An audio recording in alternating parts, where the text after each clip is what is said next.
The Blue Jackets coaching search is still ongoing, but we have gotten some news as to who the Blue Jackets might be looking at for that vacancy. We have known at least 3 candidates the Blue Jackets have interviewed for their head coaching position. Pascal Vincent, who has been the assistant coach and the forwards coach under Brad Larson in the past 2 seasons.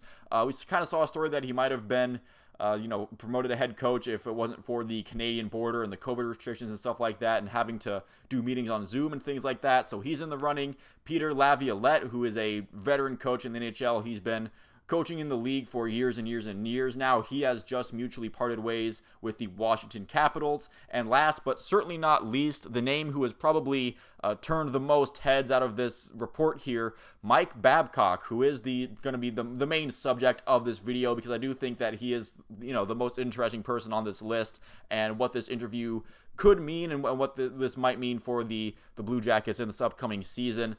He hasn't coached in the NHL for some years now. In his previous stint in Toronto, he was canned from that job with about 4 years left on that contract, so they decided pretty quickly into that contract that it was not really working out with the Maple Leafs there. However, before we just dismiss this completely, I do want to give some arguments for and against, and what this could be actually getting at here with the Blue Jackets. There are arguments that do make sense for the Blue Jackets in terms of seriously considering him for a head coaching candidate. He has been a part of a lot of success on the ice. He won the Cup with the Detroit Red Wings in 2008. He's had lots of international success. He's won a couple Olympic gold medals, numerous championships in the IIHF tournaments and things like that.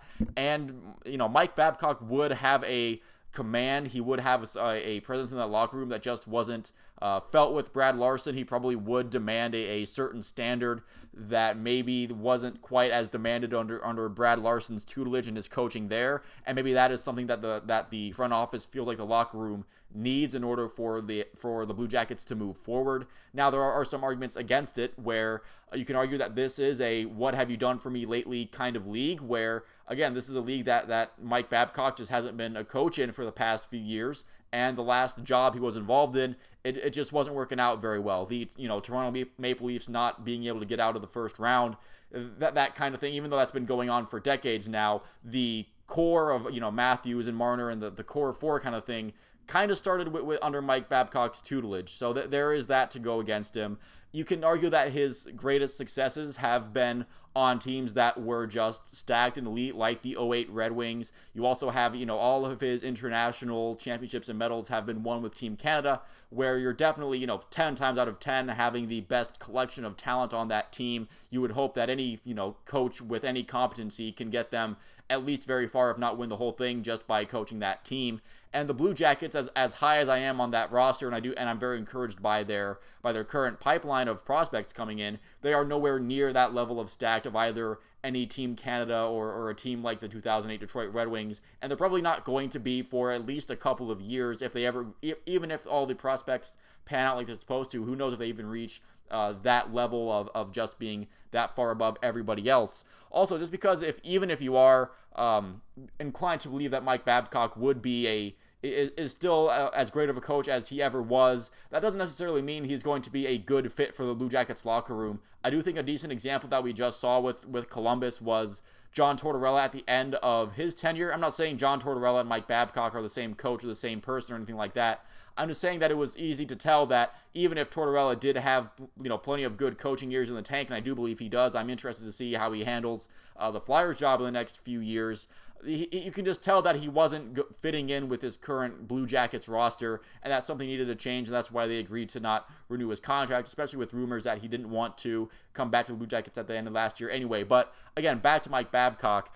Maybe there is a chance that this is Jarmo trying to maybe not necessarily consider him strongly for a candidate, but maybe just kind of see what he feels about this roster and this team. Maybe he is trying to get a bit of an outsider's perspective under the guise of, hey, what do you think of our team? We might be considering you for a head coach. And I do think it is important to get outside perspectives from outside coaches, and even if he has been outside of the league for a few years, get a guy like Mike Babcock, who does maybe have a little bit of a different way of thinking than the current front office does, and how he thinks the team could improve and what he feels like he could provide the team. Maybe they don't see him seriously as a legitimate head coaching candidate, but they do want to see what he hears about the team. This could be the front office sending a message to the players that, you know, the way that they kind of acted under Brad Larson, who is a bit more of a player's coach than Torts was. They might be saying that, hey, if you're not going to hold yourselves accountable when the coach gives you a little bit of leeway, we're going to hire someone who won't, who won't let you make that choice whether to be accountable or not. He's going to make sure that, even if he has to be a bit of a jerk to get you working to where he thinks you're going to be, then that's what we're going to do. That's who we're going to hire.